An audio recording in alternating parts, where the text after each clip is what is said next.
शादी जानते हो कैसे होती थी? शादियों का रवाज बहुत बुरा था। एक लड़का किसी लड़की से शादी करके लाता था। पढ़िए बुखारी किताबुन निकाह, ज़माने जाहिलियत की निकाह पर नजर डालिए।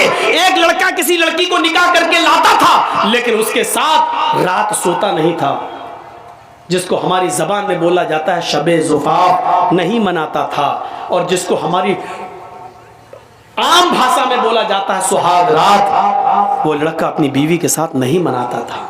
शादी करके लाया, विदा करके लाया, रुखसती करके लाया, घर में लाया, लेकिन नहीं मिलता था। बल्कि वो लड़का, वो पति, वो दूल्हा अपनी बीवी को अपने दोस्त के हवाले कर देता था और कहता था कि लो जाओ तुम इसके साथ और इसकी शर्मगाह हासिल करो, यानी इसके साथ जिना करो। और जब उसके दोस्त से ये बीवी हामिला हो जाती थी, ये लड़की हामिला हो जाती थी, तब पता चलता था हामिला हो गई, तब ये असली पति जाता था और अपने दोस्त से अपनी बीवी को लेकर आता था। और ऐसा इसलिए किया जाता था ताकि बच्चा नेक पैदा हो। बताइए, उनके यहाँ नेक बच्चा पैदा होने का यह तसव्वुर था कि जब तक शौहर शादी के बाद अपनी बीवी को किसी दोस्त के बिस्तर पे ना भेज दे और उससे हमल न ठहर जाए, तब तक इस बीवी को अपनी बीवी की तरह नहीं अपनाया जा सकता है, उससे मिला नहीं जा सकता है। और ये उस समाज में इसलिए ऐसा किया जाता हो कि इससे बच्चा शरीफ पैदा हो, तो वहाँ की शराफत आप समझ सकते हैं। जैसे हमारे मुल्क में एक धर्म ऐसा भी है जिसके बड़े बड़े गुरु नंगे रहते हैं, मार्केट में नंगे घूमते हैं और औरतें उनके पीछे पीछे घूमती हैं। और एक जगह जब वो बाबा बैठ जाता है तो उसके ऊपर सर पे दूध डालती हैं। आज भी ये प्रचलन है। और वो दूध जब बहता हुआ उस बाबा के मशीन के पास आता है, वो गुरु घंटाल जो बना बैठा है नंगा, जब बाबा की शर्मगाह के पास आता है वो दूध ऊपर से, तो उसको कटोरा लगा के ऐसे भर लेती है। और वो दूध गर्भवती औरतों को पिलाया जाता है, हामिला औरतों को पिलाया जाता है। क्यों? ताकि बच्चा नेक पैदा हो।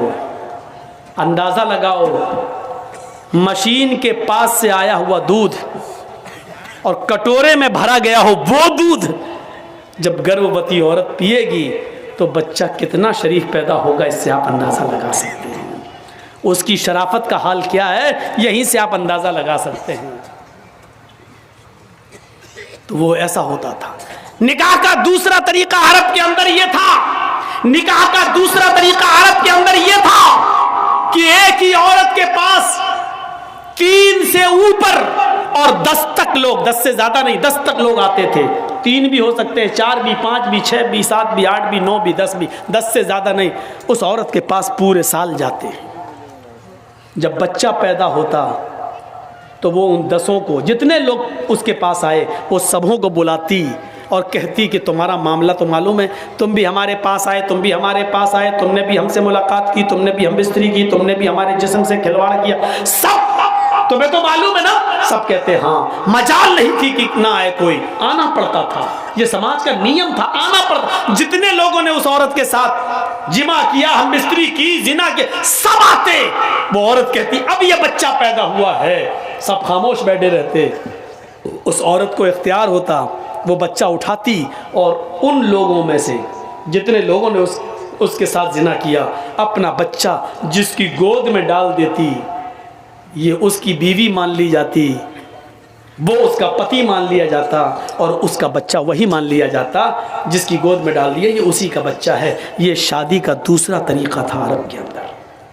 बस तीसरा तरीका और सुन लो। तीसरा तरीका ये था कि गिनती की कोई तादाद नहीं थी, औरत अपने घर में हरी झंडियां लगा लिया करती थी। हरी झंडी का मतलब पूरे साल जो उनके पास आना चाहे। ये उस इलाके में तवाइफ में शुमार नहीं होती थी, लेकिन काम तवाइफ वाला था। पूरे साल आने वाले किसी आदमी को मना नहीं करती थी। 9 महीने 10 महीने के बाद जब इस औरत की कोख से बच्चा पैदा होता तो जितने लोग इससे मिले सबको बुलाती, और मजाल नहीं कि कोई ना आए, सबको आना पड़ता। सबको लाइन से बिठा देती।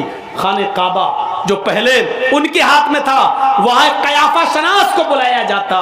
वो आता और उससे कहा जाता कि इस बच्चे की शक्ल देखो, इन लोगों में से किससे सबसे ज़्यादा मिल रही है वो देखता, चेक करता, और उतने लोगों में जिस आदमी से उस बच्चे की शक्ल सबसे ज़्यादा मिल रही होती, करीब होती, ये उसकी गोद में बच्चा डाल देता और इस औरत को उसके साथ भेज देता। ये शादी का तीसरा तरीका था। मोहम्मदांधिकारम नाशम, मोहम्मद आएंगे तो अंधेरा नाश कर देंगे। अब देखिए इस्लाम जब आता है तो ज़माने जाहिलियत के सारे निकाह ख़त्म कर दिए जाते हैं और इस्लाम ने औरत को इतनी इज्जत दे दी कि अब निकाह के लिए जब बैठ गया दूल्हा, पहली बात तो बारात का तसव्वुर है नहीं, अब आ गई तो बैठ गया, तो पहले लड़के का निकाह नहीं होगा, पहले लड़की का होगा। एक वकील, दो गवाह लड़की के पास जाएंगे, उससे पहले इजाजत लेंगे, तुम्हारा निकाह फला के साथ किया जा रहा है, क्या तुम्हें कबूल है? वो दस्तखत करेगी रजिस्टर पर और उसका दस्तखत ही ये मान लिया जाएगा कि उसकी इजाज़त है। फिर उसके बाद लड़के का निकाह। ये इस्लाम ने औरत को इज्जत दी है। ज़बरदस्ती कोई किसी लड़की के साथ निकाह नहीं कर सकता है। कुछ जाहिल लोग ऐसे होते हैं, लड़की का निकाह करने गए तो वहाँ कहते हैं हाँ बेटा फलां के साथ तुम्हारा निकाह हो रहा है, तुमने कबूल किया? वो बैठी है बेचारी शर्म की वजह से, और ये ज़बरदस्ती, अरे बोलो बेटा किया, वो शर्मा रही है। अब बार बार कहवा रहे हैं बोलो किया, अब वो बैठी है बेचारी। अब उसकी सहेलियाँ भी उससे कह रही हैं ए बोल दे हाँ हाँ बोल दे। अरे जाहिलो, ज़िंदगी भर जाहिल ही रहोगे, पागल रहो। जब हदीस में है इज़्नुहा सिमातुहा, उसकी खामोशी ही उसकी इजाजत है, तो क्यों जबरदस्ती उससे कहलवा रहे हो? कुंवारी है, बाकिरा है, गैर शादीशुदा है, उसका जबान से बोलना जरूरी नहीं है। एक बार आप उससे पूछिए कि फला फला के साथ तुम्हारा निकाह किया जा रहा है, क्या तुम उस लड़के के साथ निकाह तुम्हें कबूल है? बस एक बार उससे पूछिए, वो खामोश हो जाती है, वही उसकी इजाजत हो गई। मत पूछवाओ जबरदस्ती, वो खामोश रहती है तो समझ लो कि वो राजी है।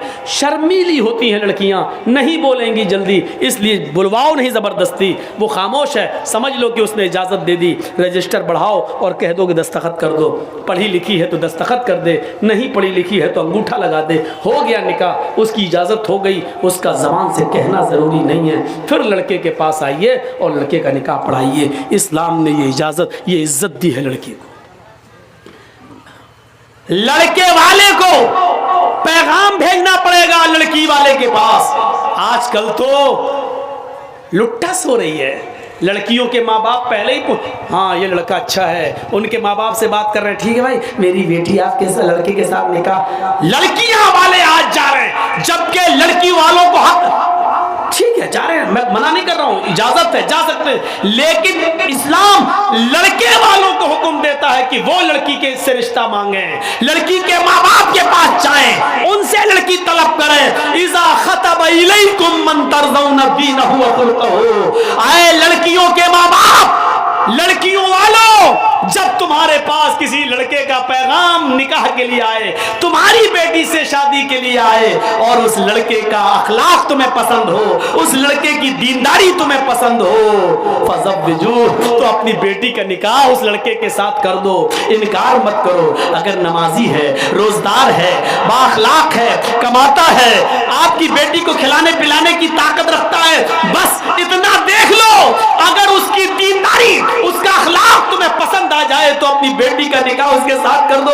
उस दीनदार लड़के का पैगाम ठुकराओ मत, उसको अपने घर से मायूस मत जाने दो, अपनी बेटी का निकाह उस लड़के के साथ कर दो। अगर दीनदार लड़के के साथ तुमने अपनी बेटी का निकाह नहीं किया, इल्लम तफअलूहु तकुन फितनतुन फिल अर्ज़ व फसादुन अरीज़, अगर नमाजी और दीनदार लड़के की आंखों से आंसू बह गए, उसका पैगाम तुमने ठुकरा दिया और लड़की का अपनी बेटी का निकाह उसके साथ नहीं किया और उसके रिश्ते को अगर भगा दिया या नहीं किया, तो जमीन में फितना फैल जाएगा। इल्लम तफअलूहु तकुन फितनतुन फिल अर्ज़, तो जमीन में फितना देखोगे, व फसादुन अरीज़, और लंबा चौड़ा फसाद। आज देख लो तलाकों की कितनी नौबतें हैं, क्योंकि हमने जेंटलमैन देखा है, हीरो देखा है, जमीन और जायदाद वाला देखा है, दीनदार नहीं देखा है। सुप्रीम कोर्ट का बयान है कि सबसे ज्यादा हमारे यहाँ तलाक के केस पेंडिंग में पड़े हुए हैं, तलाक के केस पेंडिंग में पड़े हुए हैं, और तलाक के केस 3 करोड़ की तादाद में हैं।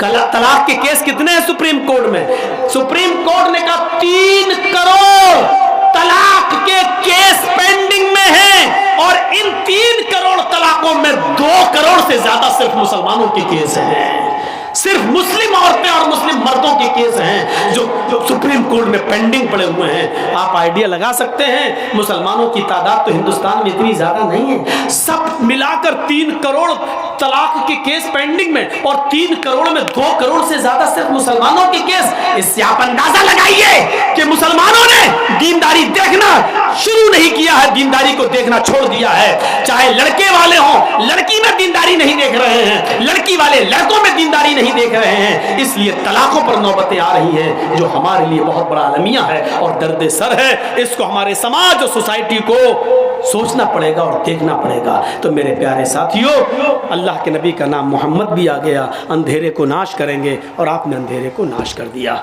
मुझे बोलते हुए पूरा 2 घंटा हो गया है।